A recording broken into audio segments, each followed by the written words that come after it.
अभी हम पहुंचे हुए रायपुर के तूता के धरना स्थल पे, जहां पे आज छत्तीसगढ़ नगरीय निकाय प्लेसमेंट कर्मचारी महासंघ के द्वारा आज अनिश्चितकालीन प्रदर्शन कर रहे हैं। आज प्रदर्शन का दूसरा दिन है और पूरे प्रदेश के जो प्लेसमेंट कर्मचारी यहाँ पे पहुंचे हुए अपनी मांगों को लेकर सरकार से गुहार लगा रहे हैं। लगातार प्लेसमेंट कर्मचारी अपनी मांगों को लेकर सरकार से गुहार लगा रहे हैं, लगातार प्रदर्शन करें, विरोध प्रदर्शन करें, परंतु अभी तक इनकी मांगे पूरी नहीं हुई। पिछली सरकार में भी इन्होंने अपनी मांगों को रखा था और अभी भी अपनी मांगों को लेकर प्रदर्शन कर रहे हैं, अनिश्चितकालीन प्रदर्शन कर रहे हैं। हम सीधे बात करेंगे अध्यक्ष से, उनकी भैया क्या कहेंगे? अनिश्चितकालीन प्रदर्शन कर रहे हैं आप प्लेसमेंट कर्मचारी पूरे प्रदेश में, क्या कहेंगे इसको लेकर? हम अपनी मांगों के संबंध में सरकार को कई बार अवगत करा चुके हैं, इसके बाद भी शासन प्रशासन को कोई अभी तक सुध नहीं ली गई है। इसी से नाराज़ होकर हम सभी प्लेसमेंट कर्मचारी कल 3 तारीख से अनिश्चितकालीन हड़ताल में बैठे हुए हैं और हम अनिश्चितकालीन में तब तक बैठे रहेंगे जब तक हमारी मांगों पर विचार नहीं किया जाएगा। आपने कैबिनेट मंत्रियों से मुलाकात की है अपनी मांगों को लेकर? हमने लगातार 15-20 दिन के अंतराल में हमने शासन प्रशासन को अवगत कराते रहे हैं और लगातार कराते रहे, यहाँ तक कि हमने 19 नवंबर से पूरे जिला स्तर में हड़ताल चालू है। उसके पश्चात भी शासन प्रशासन ने अभी तक कोई पहल नहीं की है, आश्वासन नहीं दिया है। आज आप प्रदर्शन में बैठे हुए हैं, तो इस पर क्या प्रभाव पड़ेगा जैसे आप कार्य नहीं कर रहे हैं? सभी कार्यालय निगम स्तर के जितने भी नगर निगम है, नगर पालिका है, नगर पंचायत है, सभी बंद कर दिया गया है। साथ ही रायपुर में सफाई व्यवस्था भी आज प्रभावित की गई है। लगभग कितनी की संख्या में बैठे? लगभग हम लोग प्रदेश स्तर में करीबन 20,000 कर्मचारी है जो जिला स्तर में अभी भी बैठे हुए हैं। प्रदेश स्तर में हम जो जिला स्तर नहीं बैठ पाए हैं उसका हम प्रदेश स्तर में आह्वान किया है। मैं खेमूलाल निषाद, प्रदेश कार्यकारिणी अध्यक्ष, प्लेसमेंट कर्मचारी, नगर निगम रायपुर से।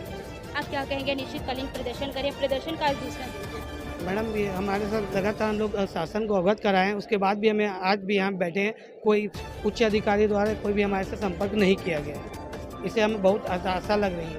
क्या अपील करेंगे सरकार से यही है कि इतने सालों से हम कर रहे हैं और पूरी योग्यता रखते हैं, हर से पूरे काम नगरीय निकाय ही द्वारा किए जा रहे हैं। जब भी हमें हमारे से कोई भी उच्च अधिकारी हमारे से संपर्क नहीं कर रहा है और हमारी मांगों को अवगत नहीं हो रहा है। मैं अजीत का साथ।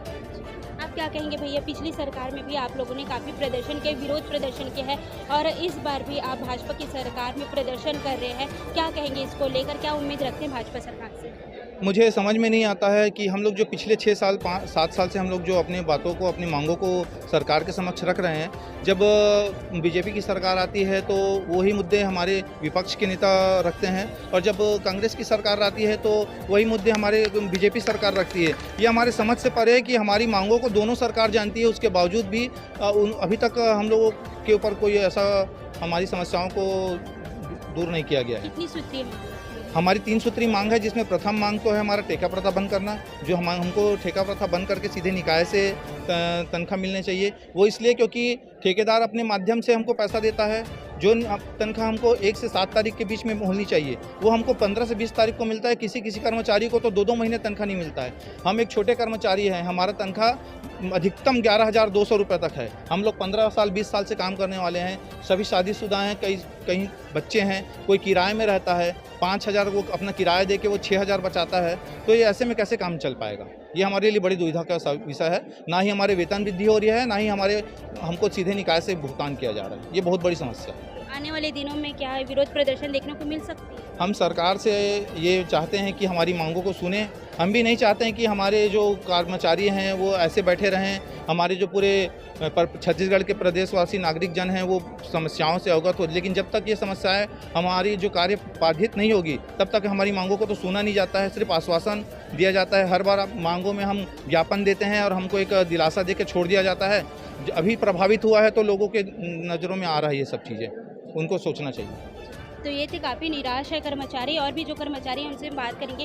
क्या कहेंगे सरकार से, क्या अपील करेंगे अपनी मांगों को लेकर? सरकार से हमारी यही अपील है कि सबसे पहले तो देखिए सभी ठेका कर्मी हैं तो ठेका प्रथा जो है हटनी चाहिए, क्योंकि इस ऐसी कुपोषण टाइप का ये है कि मतलब आदमी जिंदा रहे कि मर जाए ये मतलब उसको समझ में नहीं आ रहा है कि वो या तो नौकरी नहीं छोड़ सकता है ना, और नौकरी में क्योंकि 10 साल 20 साल हो गए, किसी को 25 साल भी होने जा रहे हैं। ये 2008 से ये लागू किया गया सिस्टम है, तो 2008 से आप देख लीजिए आज 2024 है, तो 2024 आते तक 26 साल साल से ज़्यादा हो जा रहे हैं। तो वो जो कर्मचारी इसमें लगा हुआ है वो कर्मचारी कहाँ जाए आखिरकार? शासन इस पर इग्नोर कर दे रहा है बिल्कुल कि मतलब ये कर्मचारी हमारे नहीं है, या इसके और कोई भी ऐसा मतलब ना तो वो कोई भर्ती कर रही है ना किसी प्रकार का ये कर रही है। काम हमारे से ही लेती है लेकिन काम के बदले हमको क्या दे रही है आखिरकार? वही वेतन जो है 10,000 11,000। आखिर आप मुझे बताइए कि महंगाई की स्थिति में 10,000 11,000 में क्या होता है आज के डेट में? कितने सालों से कार्यरत हैं? मैं सर 14 साल से। आप क्या कहेंगे भैया, शीतकालीन सत्र शुरू होने वाली है कुछ दिनों में, तो क्या उम्मीद रखते हैं सरकार? हमें ना सरकार से ये उम्मीद तो है कि ये जो सरकार है ये कुछ करेगी, लेकिन अभी हम लोग जो अपना जिला स्तरीय हड़ताल 19 नवंबर से चालू किए हैं, जो पूरे प्रदेश में अभी निरंतर जारी है। और रायपुर में भी हम लोग अपनी एक सूत्री मांगों को लेके एकदम इसमें आज बैठे हुए धरना स्थल में। और आपको मैं बता दूं कि जैसे रायपुर है बाकी पूरे प्रदेश में सफाई व्यवस्था, पेयजल व्यवस्था और सभी प्रकार की जो अति आवश्यक सेवा सब बाधित करके आज हम अपनी एक सूत्री मांग है कि निगम से सीधा वेतन भुगतान हो। इसे हमने सरकार को हमने एक बजट भी पेश किया है जिसमें हमने ये बताया है कि आप एजेंसी के माध्यम से जो पेमेंट देते हैं और हमको सीधा पेमेंट देंगे तो आप ही का करोड़ों रुपए का नुकसान, आप ही का करोड़ों रुपए मतलब बचेगा, ना कि हम लोग को एक्स्ट्रा वायर नहीं होगा। किसी प्रकार का बजट आपको लगना नहीं है, हमको निगम से सीधा वेतन दीजिए, कमीशन को रिबंद करिए, बस हम लोग यही मांग को लेते हुए आज हम लोग पूरे कब तक अनिश्चितकालीन हड़ताल? अभी जब तक हमें सरकार लिखित में आश्वासन नहीं देती या हमें बुलाती नहीं है और जब हम लोग एक कोई सहमति बनी तब तक हम लोग। सरकार से एक ही मांग है कि हमको ठेका प्रथा बंद करना है, क्योंकि इससे सरकार को कोई नुकसान नहीं होने वाला, जबकि इसमें कोई वित्तीय प्रभाव भी नहीं पड़ेगा सरकार को। बस एक मांग है कि ठेका प्रथा बंद करके हमको सीधा खाते में भुगतान किया जाए, नगर पंचायत या फिर नगर निगम या फिर नगर पालिका से। बिल्कुल, तो देख सकते हैं कर्मचारी की सिर्फ एक ही मांग है, ठेका प्रथा